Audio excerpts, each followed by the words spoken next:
Λοιπόν, πέτρες στα μάξι. Κάτσε γάμο του να δείχνεις.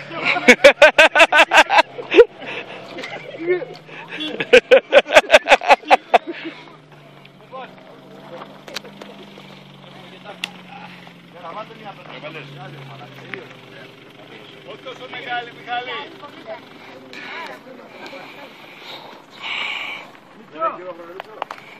Μητσό, πάρε λίγο από εδώ.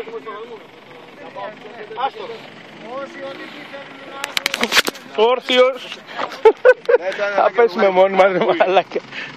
Τι οργή. Μάζευε, μάζευε.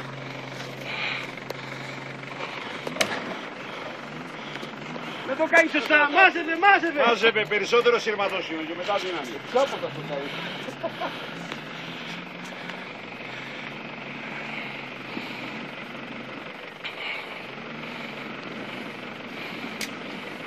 Σου πάει ηλίθιε, μην πάρεις να μάθαινες από κάτω, δεν βγαίνεις, δεν ακούς.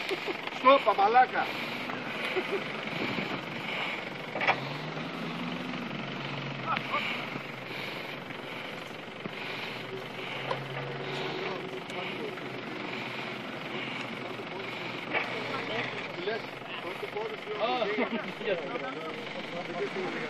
Ναι, στο καλό.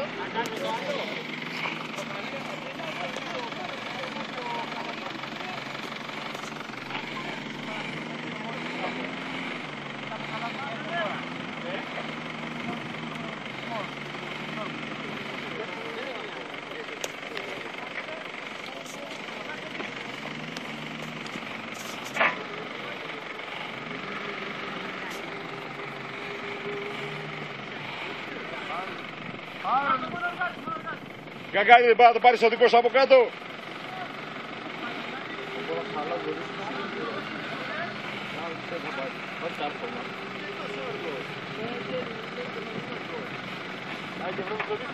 Πάρα πολύ άρχος.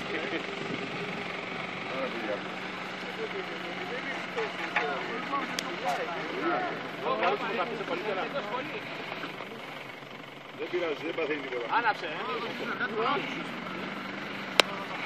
Εργάτη Γιώργο, λιγότερο εργάτη. Μια και είμαστε όλα τα κορίτσια μαζεμένα εδώ και δώστε 2 λεπτάκια προσοχή. Πρώτον, ο φίλος μου ο Γιώργος πριν έκανε μια επισήμανση σοβαρή ότι όταν έχουμε εμπόδιο βοηθάει ένας. Ο ίδιος ήταν αυτός στην ομάδα του Οδυσσέα που πήγε να επέμβει. Λοιπόν, άρα θα μας τη δώσουμε. Του παιδί. Λοιπόν, μια και κάναμε κάτι με τον εργάτη. Κάναμε ένα μαθηματάκι με τον εργάτη. Για να ακούμε. Εντόπισε κανένας λάθος σε όλη τη διαδικασία. Οτιδήποτε λάθος. Με τον εργάτη. Κανένας δεν εντόπισε. Βαγγέλη, με εργάτη θα περάσουμε. Όχι ρε. Το προηγούμενο που κάναμε. Είδατε κάποιο λάθος. Λοιπόν, δεν είναι ο εργάτης που δεν είναι καλός, είναι πιθανόν ή η μπαταρία ή η καλωδίωση του εργάτη. Άρα, λοιπόν, αυτό πέρσι κάναμε κάτι αντίστοιχο για να τραβήξουμε 2 αυτοκίνητα σε